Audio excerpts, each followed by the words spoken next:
It came about, I was by Julia, who's the curator at the National Glass Centre, called me up and said, do you want to come and do a visit? We're doing a commissioning thing and we'd be interested to know what you think. So I went to the Glass Centre, and I'd never used glass before. I didn't really know anything about it, the processes. And I had a look around, and I mean, I say yes to anything, you know, and I'm not that I'm not fussy, just that I'm genuinely interested in all the stuff in the world, diversity of mediums and languages and forms and people and collaborations. I mean, that you only live once, so you make the most of, you know, the opportunities you're given, I guess. So I said, I'd love to do something. We sat down in the cafe. Who was there? Erin, Jeff and Jim. So Jim's the master glass blower, and Jeff and Erin are glass artists, and they all work there, or they worked there then. And Julia said, if you could do anything at all, what would you do? And usually when a curator says that, you think, whatever I say, they're going to say they can't do it, because I'm obviously going to give them the best case scenario, the most weird, ambitious project ever. And I said, as a sort of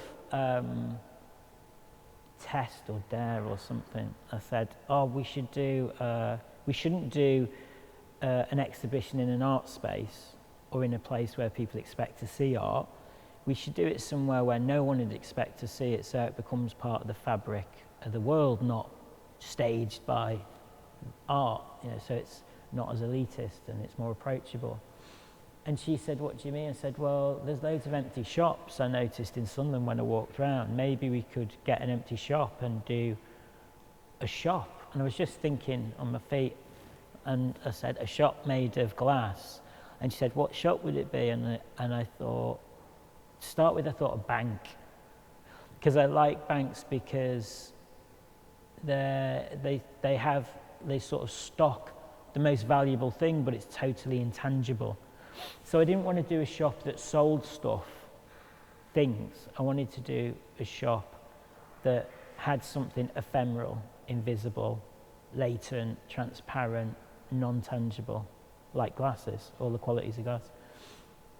So a bank was good because it's just money, and money isn't anything. It's just an idea in our head. And then I realised that there's a lot of betting shops in Sunderland.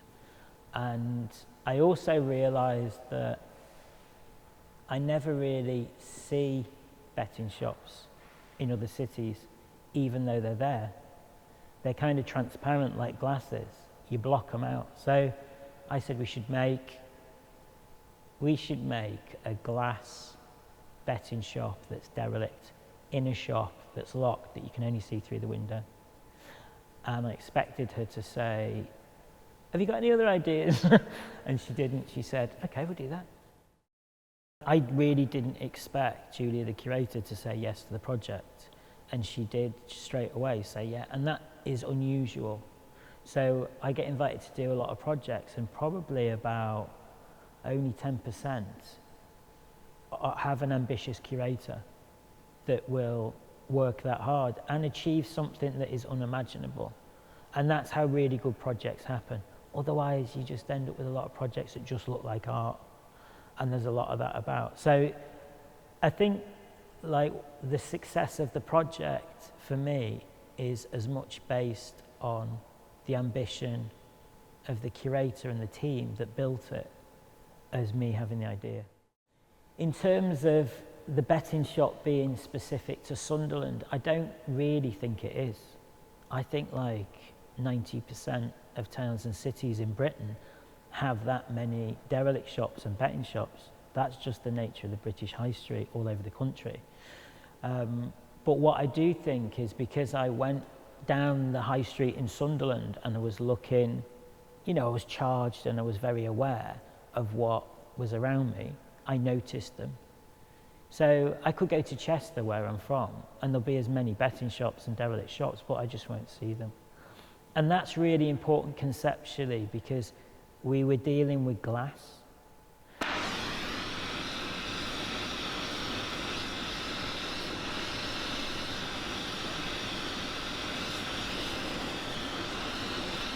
The way we are conscious of some things and not conscious of others. And that happens not in a very conscious way.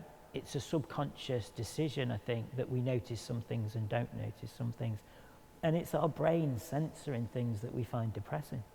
You know, no one wants to see an empty shop on the high street, and nobody wants to see betting shops, because, you know, essentially they're both bad for being a human.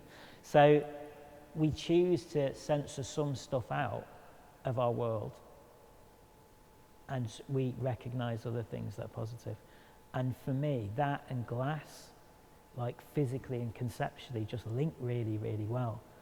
You know, it's like the things that you don't see are invisible, and glass is essentially something you see through. So there was kind of this immediate thing like, oh yeah, they're the same thing. They're different worlds, one's physical and one's conceptual, but they're the same idea. So that's how that was like the magic dust, where there was a spark and I was like, oh, this is going to be really good. It's going to work perfectly because it's circular conceptually. It's a really different work at night than it is in the day. So it's funny because as an idea on paper or described, it's one thing, and when you experience it, it's something completely different. And I'm happy with the work. I think all good art does that. It's as a story, it works really well in the world of folklore and gossip and fable making, you know, storytelling. It works, it functions, and you can imagine it, and so it moves around, it has a good currency because of that. But when you experience it, it's something completely different. And it's strange because it's almost like two works. There's one work that exists that's at night, and there's another work in the day, and they're totally different, just because it's lit inside. So in the day, for me, it's something that is shy and ambiguous, that you come across, you discover by accident, and it's not attention seeking, it's not shouting me, me, me, me, me. You just come across it, and it's obscure and strange and futile and confusing. And at night, because the high street then is empty and it's dark and you feel alone at night, and because it's so bright, it's then charged as being something that beckons you towards it, because it's this beacon of light on the high street. So it works very differently in two ways. It also works very differently in two ways. In whether you have a knowledge that it's art or whether you don't know it's art. And it also works very differently whether you are there to look at it or whether you come across it. So in semiotics, there's primary signs and secondary signs. There's like natural signs and conventional signs. And a natural sign is like footprints in the sand. So it's something that communicates to you and it tells you a story, but nobody put it there to tell you something. It's just natural. And then there's conventional signs like a painting, a road sign, traffic lights, language, talking, reading, which communicates something to you, but it was made by someone who wanted it to communicate something to you. So if you walk past it in the day and there's that obscurity to it and that sense of discovery, it works very much as a natural sign. It's just something that's there and you're not sure who made it and why it's there or what it means. It's part of the fabric of reality, of real life. And if you are going to see it and you know it's art, maybe at night or at night, and it's beckoning you, and you know it's art, then it really is like a conventional sign. You know that it's telling you something. So there's two ways of it being read. The biggest problem with contemporary art, I think, is it's completely elitist, because the people that afford to study art, understand art, go to museums, do art, read about art, are people who are usually more wealthy or have more spare time, which is being more wealthy as well, which cultural capital. So it's unsurprising that 95% of the British population hate art because it's elitist and it's condescending. There's all this historical baggage with it about the elite. So it was super important that we were making a project that wasn't just for art people. It was a natural phenomenon that you'd discover by accident. I mean, there's all this stuff outside. We're in a gallery now, but there's all this stuff outside that's way more interesting than the stuff in here, just in the world. All these languages and semiotic signs and systems, it's all out there. We just make it in here so it can be studied. So why not just make it in the world and not tell everyone it's art, not bang on about it and not make it shout me, me, me, let people find it.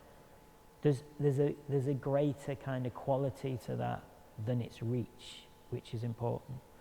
And I think we're in this mad era of the spectacle, attention, likes, you know, rather than the quality of an experience, we're obsessed with its reach, how much attention it gathers. So for me, not morally or ethically, but it felt good doing it as well. It didn't feel selfish to make that work. Like a lot of art I make, you know, I make it because I enjoy making it and someone wants it or they want it in a museum, and it's kind of a selfish thing, you know.